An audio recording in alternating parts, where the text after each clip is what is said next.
So I tend to rotate the theme to my haunted house every couple years, and this year I'm bringing back the theme of the Haunted Mansion.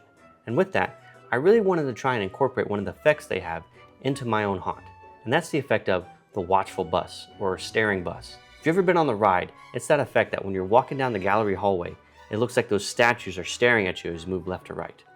And so today, I'm going to teach you how to make these, a simplified version of the Watchful Bust. Let's make it. I got this model from Sergio Mengual, who is an awesome artist that makes several different models for the Haunted Mansion. Now, what makes this effect work is that the face is actually inverted, which is what gives us the effect of it being able to look around. Now, my printer is a bit small, so I have to cut it into smaller pieces and adjust the size. I stuck with the default layer height of 0.2. I made the infill 5% because we want as little infill as possible to not obstruct any of the light coming through. I also changed the supports to organic.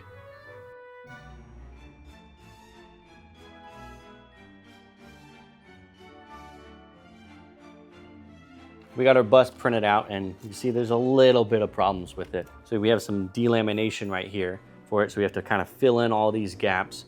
We have some stringing that's happening that we have to fix, and also right under here, this is where the supports are at. It's all rough. So we have to go and smooth all this out because this is the side that people are gonna see. This is what we call the show side. Whereas on the back side, this isn't gonna be seen at all for it, but we still wanna make it look a little bit pretty.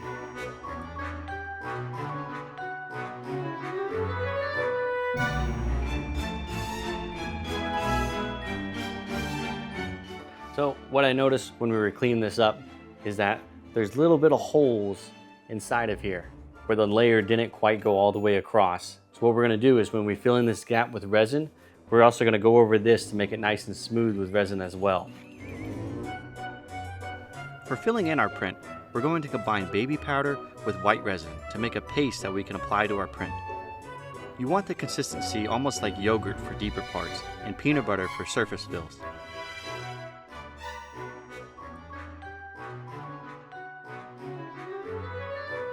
You want to do this in layers so it can all cure evenly.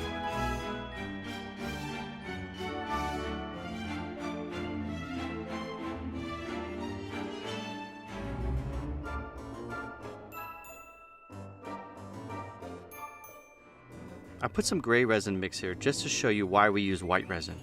If you look, the gray blocks the light and we would have to paint over it to match the white around it.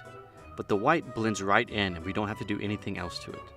So now we gotta take our two separate pieces and join them together to make one big piece. Now, if you're impatient like me when it comes to gluing your parts together, you can make an accelerant with 1/4 tablespoon baking soda and 1/4 cup water. This will make enough to fill a 2 fluid ounce bottle.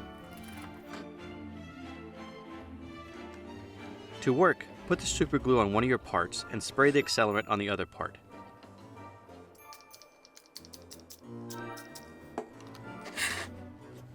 Now be careful to line this up precisely because as soon as it touches, it almost instantaneously bonds. All right, so we got it all put together and stuff, everything filled in, our little cracks. I think it looking pretty good, I'd say. And now for the funnest part of anybody who's ever 3D printed something and done this.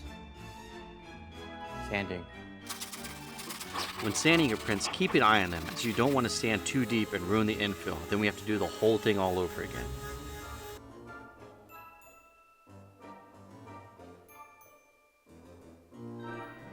We got our sanding all done with this now, and it's not absolutely perfect. It doesn't have to be absolutely perfect. As long as all the rough edges are smoothed out, you'll be perfectly fine. So the next step, we're gonna be painting the outside flat part of this. Don't paint the inside at all. We're just painting the outside. Say it with me. Outside, not inside. Outside, not inside.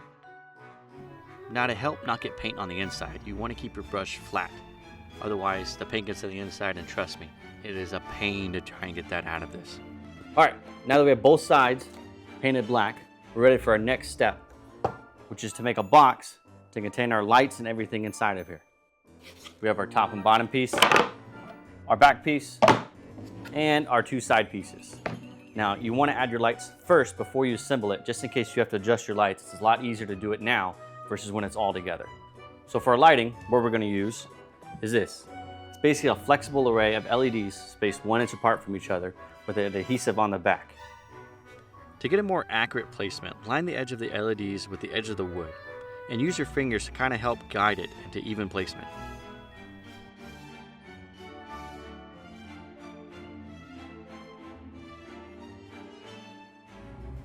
We need to drill a hole in the back for our power to come in.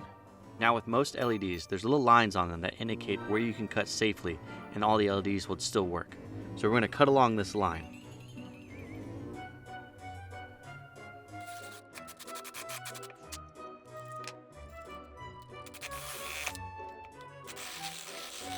Now that we have our hole drilled into the back, it's time to assemble everything together.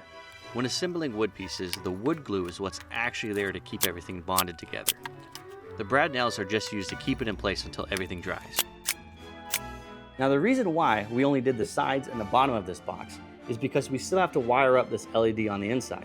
We also have to paint the outside and the inside of this box. So leaving it open makes it a lot easier for us. So I'm painting this all black because it's going inside my haunted house and I want it to blend into everything else. But you can paint it whatever color you feel like. For the corners, don't worry too much if you get the paint on the LED panel. As long as no paint's on the LED diodes themselves, you'll be perfectly fine, and no one's going to see inside of here anyways. I'm also drilling a small hole on the side for our wiring to pass through to our dimmer. For our power supply, we have our 24-volt DC power supply, and that runs up to an adapter that gives us a positive and negative line. We then take those and plug them into our in on the dimmer. We then plug in our out, leading to our LEDs on the out of our dimmer. Place the adapter into the back panel. I like to have the screws facing up just in case I have to access them later. Then we're going to hot glue it all together. Do the same thing to the other side. Be sure not to get any into the input. Now hook the plug for the LEDs into them. Then feed all the wires through the second hole we drilled.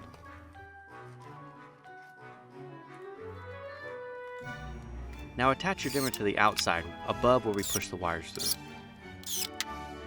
Then just wire up your dimmer, positive to positive, negative to negative, and so on.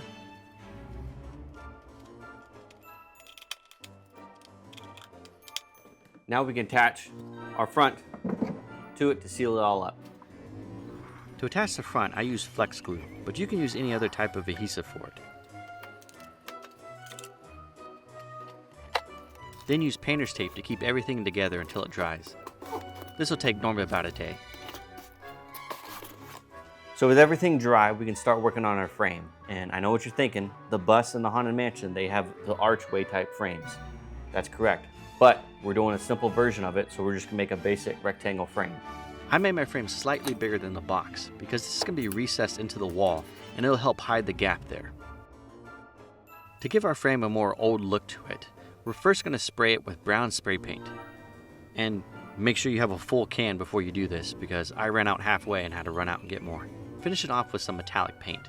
I'm using gold spray paint because it's more reflective and shinier than some other acrylic paints. Spray some in a cup and use a paper towel to wipe on the high spots of the frame. This helps give it some depth and a more rustic frame look. So we're not going to attach the top to this because when Halloween's over, you have to be able to store things. And this kind of takes up a little bit of space. So the inside of this, we can actually store things inside because it's a box. So you can put your fabrics, you can put your cobwebs, any other small items you want to use, you can store in here until next Halloween.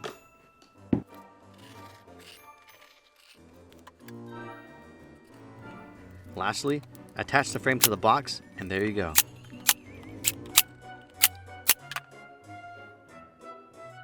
I think they look pretty good.